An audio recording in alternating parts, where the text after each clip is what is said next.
Bà,ខ្ញុំបាទសូមលំអរកាយក៏ដូចជាគោរពនឹងជម្រាបសួរ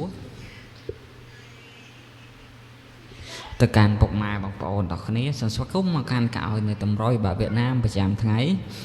ទី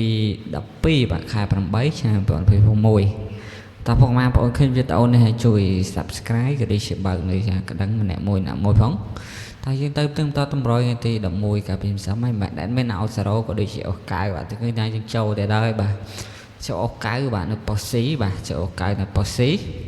ហើយត្រែងកៅកូត99មកកៅ7បាទទាំងចូលកៅបាទប៉ុស៊ីបាទចូលកៅចូលអូកៅប៉ុស៊ីបាទហេដល់គ្នាបងប្អូនដល់គ្នាបាទតោះហើយយើងទៅមើលម៉ោង6វិញបាទម៉ោង6អូសរោអូកៅបាទយើងគឺថាចូលទាំងពីរតែម្ដងបាទយើងឃើញថាអូសរោក៏យើងចូលអូកៅក៏ចូលបាទអូកៅចូល4ប៉ុស្តិ៍បាទប៉ុស្តិ៍ A 1ប៉ុស្តិ៍ B C D 2ប៉ុស្តិ៍ទៀតអញ្ចឹងស៊ីមកគ្រាប់បងប្អូននេះហើយឲ្យត្រែងកៅគុត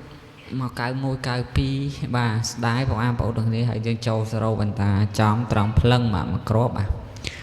ចូលសរោវន្តាមកគ្រាប់បាទក្តារប៉ុស្តិ៍ A បាទហេងដល់គ្នាបាទតម្រុយអត់មានឲ្យចូលសឹងរាល់ថ្ងៃបាទប៉ុន្តែអត់ឃើញមានពុកម៉ែបងប្អូនណាគាត់ Subscribe ឲ្យសោះបាទតោះចូលកៅឲ្យចូលសរោវន្តា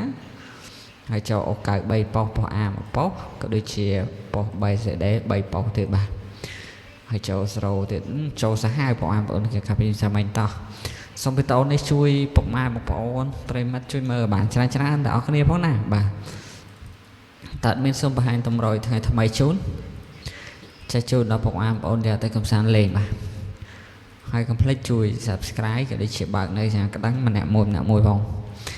បាទសម្រាប់អុកខ្ទង់នេះអត់មានអុកខ្ទង់0ក៏ដូចជាអុកខ្ទង់8បាទពុកម៉ែបងប្អូនអាចយកលេងបាទហើយត្រេង0យើងមាន06 07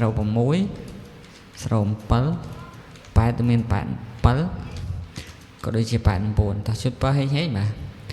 ហើយក្របធំយើងមាន6ចិត្តគុតបាទនឹង321គុណតោះជូនបើហេងអរគុណជម្រាបលាបាយបាយ